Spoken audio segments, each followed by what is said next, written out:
आज के दौर में पूरी दुनिया में ठगी, बेईमानी, भ्रष्टाचार बढ़ता जा रहा है। हर जगह ठगी बेईमानी का बोलबाला है। बिना रिश्वत के, बिना ठगी बेईमानी के लोग कमाई करना भूल गए हैं।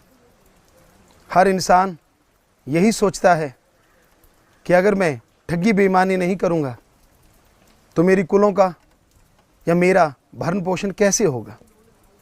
हमारे धर्मों में ये साफ लिखा है, साफ बताया है, ठगी बेईमानी भ्रष्टाचार कभी नहीं करना चाहिए। मेहनत, हक हलाल, कड़ा परिश्रम करके खाना चाहिए। सबसे पहले आपको धर्मों की बात सुनाते हैं। हमने सभी धर्मों को पढ़ा है, नॉन मेडिकल के स्टूडेंट हैं और साइंस को मानते हैं। तो धर्मानुसार क्या कहते हैं धर्म, कैसी कमाई करना चाहिए। हमारे हिंदू धर्म में साफ लिखा है, कड़ा परिश्रम करके खाओ और ईश्वर की भक्ति करो। क्योंकि हमारे हिंदू धर्म में जो अवतार हुए, श्री राम, श्री कृष्ण जी, वो महाराजा भी थे। जब वो गुरुकुल में रहे, गुरुकुल में रहते हुए उन्होंने खेती बाड़ी की, पशुओं का चराया, बन बन से लकड़ियां बींद के लाए, गुरुजी और गुरु मां के लिए भोजन बनाया।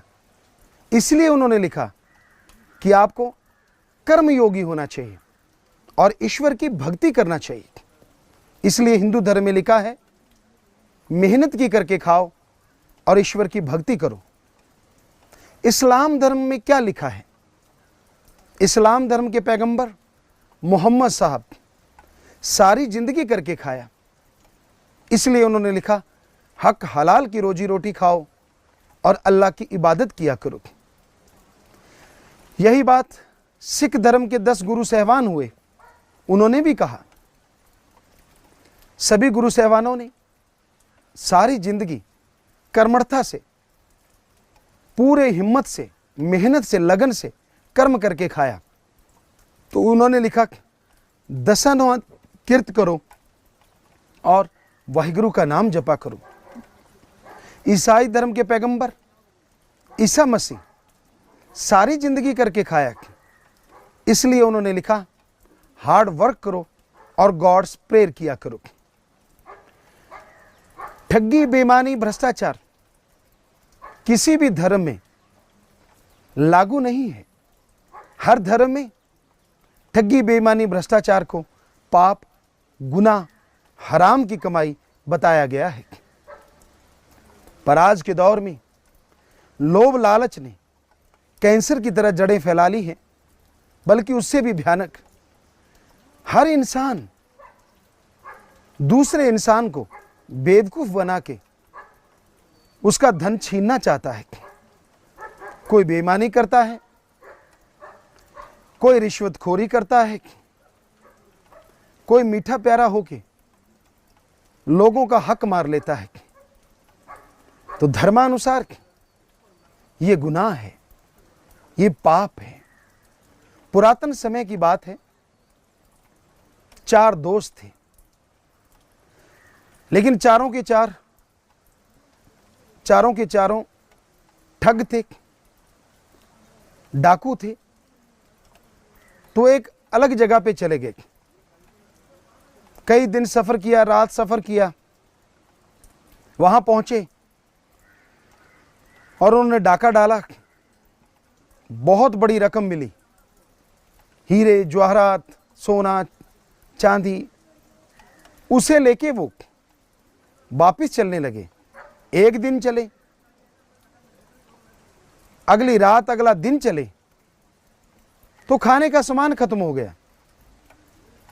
उनमें से 2 लोगों ने कहा, आप खजाने की रक्षा कीजिए और हम पास में शहर है, वहां से सबके लिए भोजन लेके आते हैं। तो 2 लोग खजाने के पास रुक गए और 2 लोग शहर से भोजन लेने चले गए। अब जो दो लोग खजाने के पास थे, उन्होंने आपस में बातचीत की, कहने लगे यार खजाना बहुत बड़ा है, लेकिन अगर इसके 4 हिस्से करेंगे तो बहुत थोड़ा थोड़ा खजाना आएगा। क्यों ना ऐसा हो कि इसके 2 हिस्से कर दें। दूसरा कहने लगा ये कैसे संभव है, ये कैसे हो सकता है। तो पहला कहने लगा बड़ा ही आसान काम है, जो भोजन लेने गए उनका अपने इंतजाम कर लेते हैं। तो जो खजाने के पास थे उन्होंने आपस में सलाह की और पहरा देने लगे खजाने का। शहर में जो 2 लोग भोजन करने गए थे उन्होंने भोजन किया। भोजन करने के बाद उनके दिलो दिमाग में भी वही बात आई। एक कहने लगा यार खजाना बहुत बड़ा है, बहुत माल मिला है, लेकिन अगर इसके 4 हिस्से करेंगे थोड़ा थोड़ा हिस्से में आएगा। तो उन्होंने आपस में सलाह की, कहने लगे अपने उनका इंतजाम करते हैं। तो वो खाना खा के वापस जंगल में आ गए। अपने दोस्तों को कहने लगे लो भाई हम आपके लिए भोजन लाए हैं, आप आराम से बैठ के भोजन कीजिए।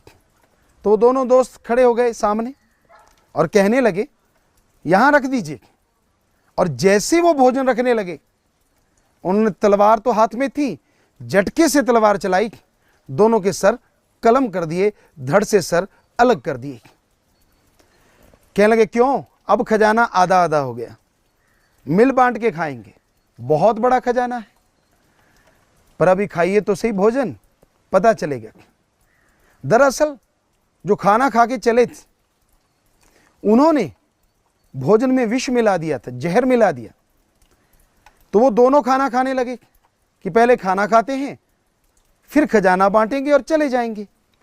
अब खाना खाते गए और थोड़ी देर में लमलेट हो गए क्योंकि उनकी मौत हो गई, जहर खा लिया।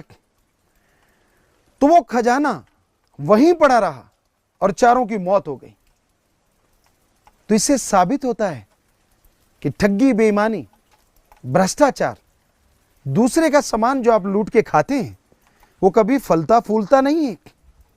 और अगर मेहनत का करके खाएं वो बहुत फलता फूलता है।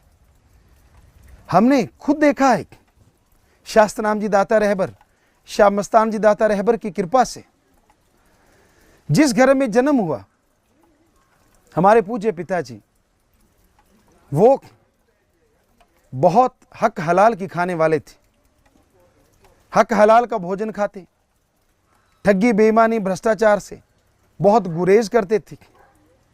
सबको यही शिक्षा देते कि मेहनत की करके खाना चाहिए।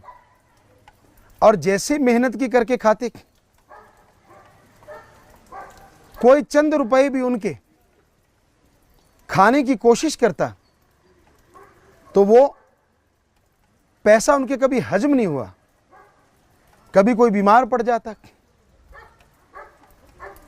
कभी किसी का पशुधन खत्म हो जाता। तो इस तरह मेहनत की कमाई करते हैं आप, आपके घर में फलती फूलती है, अगर कोई उसको लूटता है तो उसके हजम नहीं होती। ऐसी एक और बात हम आपको सुनाते हैं। एक बादशाह था, वो करके खाता था, मेहनत, हक हलाल, कड़ा परिश्रम, बहुत रियायत, सुखी थी।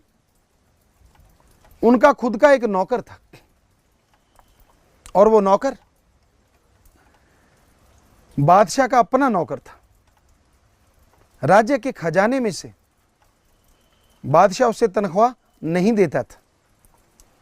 बादशाह खुद कमाई करता, खुद भोजन करता और कुछ भोजन बचता नौकर को देता, तनख्वाह भी देता। तो जो नौकर था वो दूर दराज इलाके से आया हुआ था।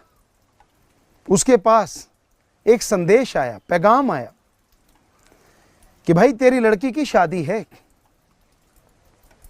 तू ऐसा कर, अपने बादशाह से बहुत से पैसे ले आ, पैसे लेके आ ताकि बेटी की शादी बढ़िया तरीके से हो जाए। तो ये बात सुन के वो नौकर बादशाह को कहने लगा, हे बादशाह सलामत, मेरी बेटी की शादी है, मैं वापिस देश जाना चाहता हूं अपने, आप मुझे धन दौलत दीजिए, हमें पैसा दीजिए ताकि मैं अपनी बेटी की शादी धूमधाम से कर सकूं। बादशाह कहने लगा, भाई तू तो जानता है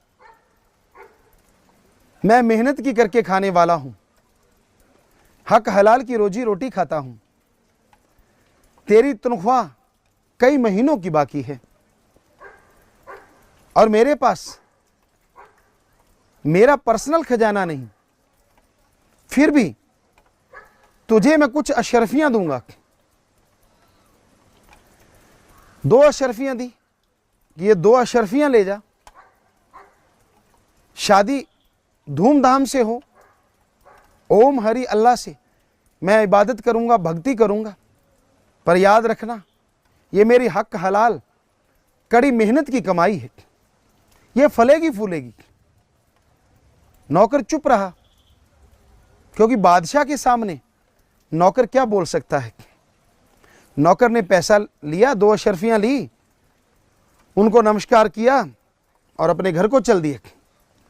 घोड़े पे जा रहा था, रास्ते में एक मुकाम आया, जगह आई, अनार बहुत थे। उस नौकर ने सोचा और तो सामान क्या करना है, अनार ले चलते हैं। 2 अशरफियों के अनार बहुत आ गए, उस जमाने में बहुत आ जाते थे। तो उसने घोड़े पे रखे, 2 गठरियां बांध ली और चल दिया। एक दिन एक रात, आगे कोई ढिंढोरा पीट रहे थे, अनाउंसमेंट हो रही थी। उसने सुना असल में वहां के बादशाह की बेटी बीमार थी और हकीमों ने कहा कि बादशाह सलामत, अभी अनार का जूस अगर मिल जाता है हम दवा देंगे और आपकी बेटी बिल्कुल ठीक हो जाएगी, अदरवाइज आपकी बेटी को कोई बचा नहीं सकता।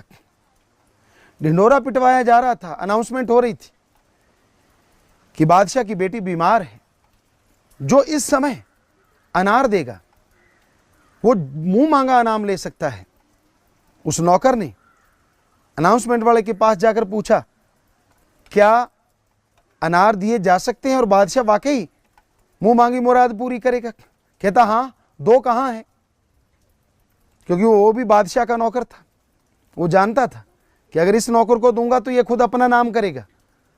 वो कहने लगा, भाई मैं इंतजाम कर सकता हूं, पर मुझे बादशाह से मिला दो। कहने लगा ठीक है। उसको बादशाह के सामने पेश किया गया। कहने लगा, बादशाह सलामत, आपकी बेटी बीमार है। कहता हाँ। उसको अनार चाहिए, जूस चाहिए? कहता बिल्कुल चाहिए और मुंह मांगा इनाम दूंगा।